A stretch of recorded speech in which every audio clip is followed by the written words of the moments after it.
DGP office മാർച്ചിനിടെ Congress നേതാക്കൾ പോലീസിനെ ആക്രമിച്ചു എന്ന എഫ്ഐആർ. വാഹനങ്ങൾ തകർത്ത നേതാക്കൾ ഉദ്യോഗസ്ഥരെ കയ്യേറ്റം ചെയ്ത് ഔദ്യോഗിക കൃത്യനിർവഹണം തടസ്സപ്പെടുത്തി. കല്ലെറിഞ്ഞ് മാധ്യമപ്രവർത്തകന്റെ തല പൊട്ടിച്ചു. വ്യാപകമായി പൊതുമുതൽ നശിപ്പിച്ചു എന്നും എഫ്ഐആറിലുണ്ട്. കെ സുധാകരൻ 1-ാം പ്രതിയും VD സതീശൻ 2-ാം പ്രതിയും JB മേത്തർ 3-ാം പ്രതിയുമായി കേസിൽ ശശി തരൂർ 7-ാം പ്രതിയാണ്. പ്രശാന്ത് കൃഷ്ണയുണ്ട്. Good morning Prashanth. ഒരു വിചിത്രമായ എഫ്ഐആർ ഒക്കെയാണ് തയ്യാറായിരിക്കുന്നത്.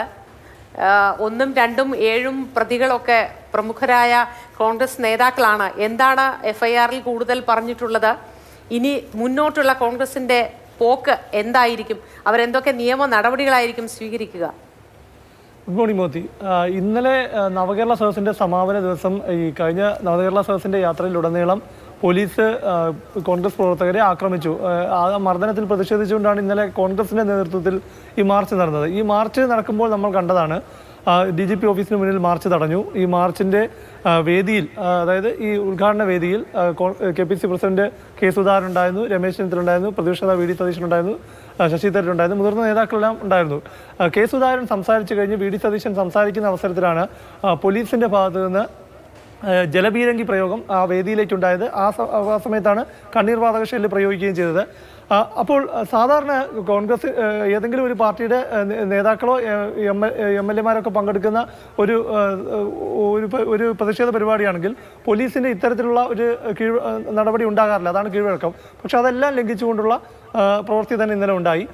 ഈ സംഭവത്തിലാണ് പോലീസ് പറയുന്നത് കല്ലേറുണ്ടായി പ്രവർത്തകരുടെ ഭാഗത്തുനിന്ന്. ഈ സമയത്താണ് അടി തുടങ്ങിയതെന്നുള്ളതാണ്. എന്തായാലും ഈ ഇതിലാണ് ഇന്നലെ കേസെടുത്തിരിക്കുന്നത്. കെ സുധാകരൻ 1-ാം പ്രതിയും VD സതീശൻ 2-ാം പ്രതിയും ശശി തരൂർ 7-ാം പ്രതിയും രമേശ് ചെന്നിത്തല അടക്കം പ്രതികളാണ്.